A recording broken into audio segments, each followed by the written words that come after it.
do? Well, the manufacturer that is best aligned right now is Chevy. They have 3 cars in line. The 1, the 9, and the 88 positions 3, 4, 5. Yeah, I think it's going to take a little bit more than that. But as you saw right there, the 18 of Kyle Busch, if he's able to get to the rear bumper of the 22 of Logano and push him like that, that means he's going to be able to get side by side with him at some point. And look at him. This is Joey Logano. Watch him. He's looking not at even that looking mirror. at the He's front not looking windshield. forward at all. He's looking behind him. 7 to go. That right there, you know what I call that? That's sitting on a hot stove and peeing ice water, baby. I'm telling you.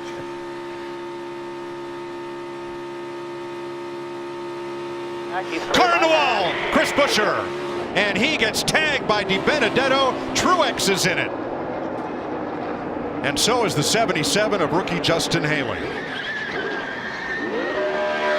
Right on cue. 19 of Truex getting caught up in this.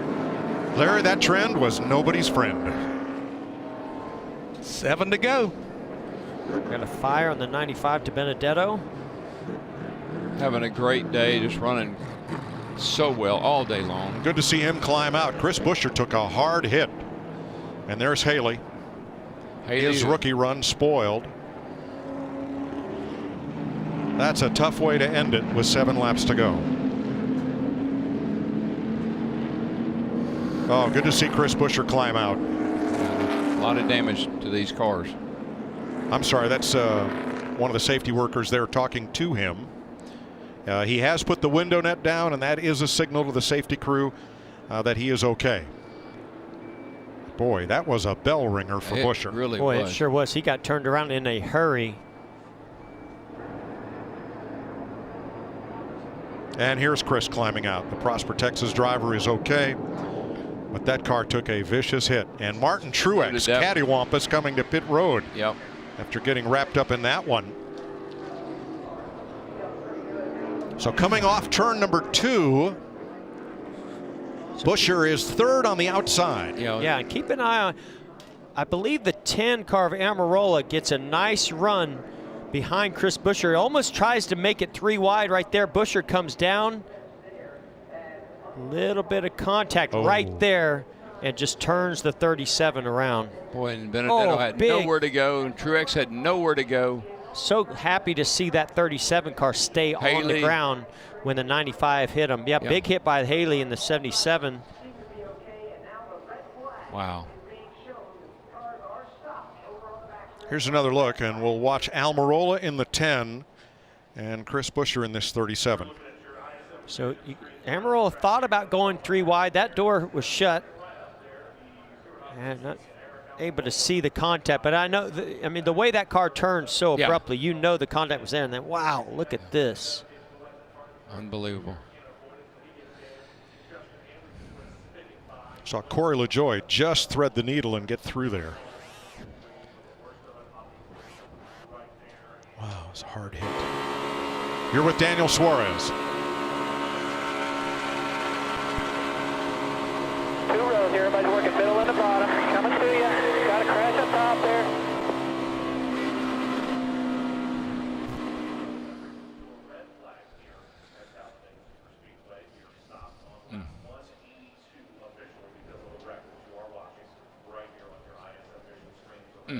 Boy, what an impact that is. I mean, think about that. What, 3,400 pounds of metal flying up in the air like it's a little toy.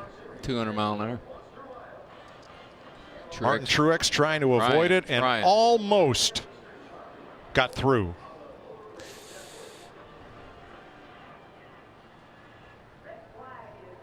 And then Justin Haley nowhere to go. Nope.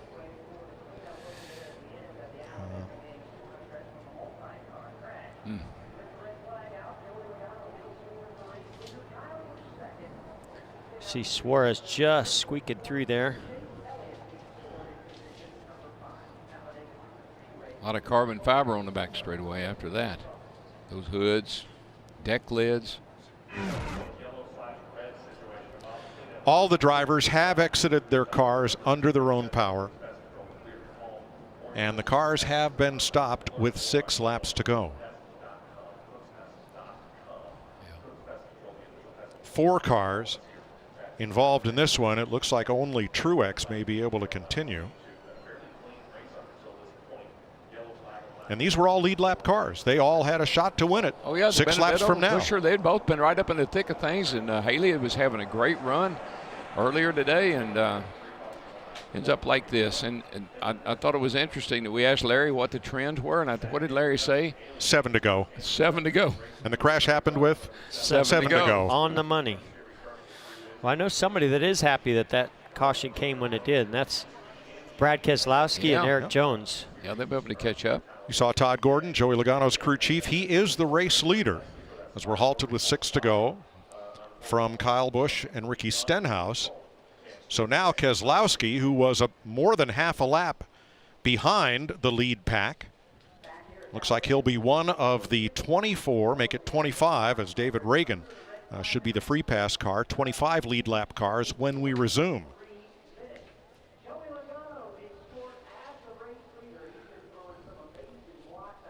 So let's check in with Shannon, Jamie, and Bobby. Thank you so much, Mike. Now, I think DW did say that he expected a caution on lap 7, so we were waiting for that, and it was here. Yeah. And, of course, we have it. So, question, was that the big one? What do you guys think? I don't think it's yet. Well, I don't think so. I think you're going to see people try to tandem now and push.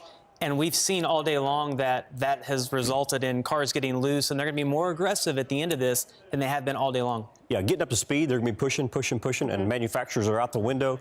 Everything's all gone. Now we're just going to push. Okay, so that's my question. We've seen the manufacturers work so well together so far today. Kyle Busch is the only Toyota in the top 20. What does that mean to you? Kyle Busch doesn't care what manufacturer's behind him. And at this point in the race, I think that deal is off. You have to help whoever's in front of you, and you're going to help whoever you think is going to benefit you the most at the end of this. Even though we've already said that the manufacturer sat down and said, do not push another manufacturer to the win. You can't line up now, though. It's whoever's in front of you or whoever's behind you. They've worked together up until this point, but now at 6 laps to go or 4 or 5 laps to go at the end, that's what it's going to be. Joey Logano has really done an excellent job controlling the lanes so far today or towards the end of this race. Can he continue that? I think so. I think Joey is obviously one of the best restrictor plate or plate racers out there, super speedway racers out there today. He can manhandle that car. He can keep cars behind him. He does such a phenomenal job. His car doesn't look like it drives very good, but he keeps everybody back there very fast. Yeah, I mean, when I look at Joey Logano, it's not just him. I look at his spotter, TJ Majors. Those guys communicating back and forth, Joey moving the car, TJ telling him what run is coming. They've done a really good job today. It's been a lot of fun to see him defend runs that we said they wouldn't be able to defend earlier today, so it's been really cool. He has been all over the place. Let's talk a second about Kurt Busch, right? Yep. We know that he's been up in the mix. I know earlier today you guys were just giving him so much credit about what a great super speedway racer he is. What are you going to see out of the one? Well, I think Kurt, like we talked about a while ago, he is very good super speedway racer. He's been able to win at these racetracks. He knows how to get it done. And I look at him as he's in a position right now. He's just been kind of quiet. He sits there right now. He's been on the inside. You don't really hear much out of him, but I think he's definitely going to be there at the end. Yeah, the inside lane is a safe lane right now, it looks like. Kurt Busch, though, I think he's only won 1 plate race, but he is one of the best plate racers of our era. There's a lot of aggressive drivers up there in the top 5, top 10 right now, Mike, and you know all bets are off as we come to these closing laps. That's right, Shannon. Kurt has a bunch of runner-up finishes at Daytona and Talladega, helping teammates to victory, but he's on his own right now. Here's the plan. They're going to fire the cars up, bring them around, open pit road for a quickie yellow, which means all cars, lead lap and lap down cars, can pit at the same time. Martin Truex's crew will get back to work as soon as the yellow comes out and the cars move from the backstretch. And as they come off pit road and go past the flag stand, they'll be given one to go and will go racing. So, Jeff, you said you wanted tires on every caution. How about this one?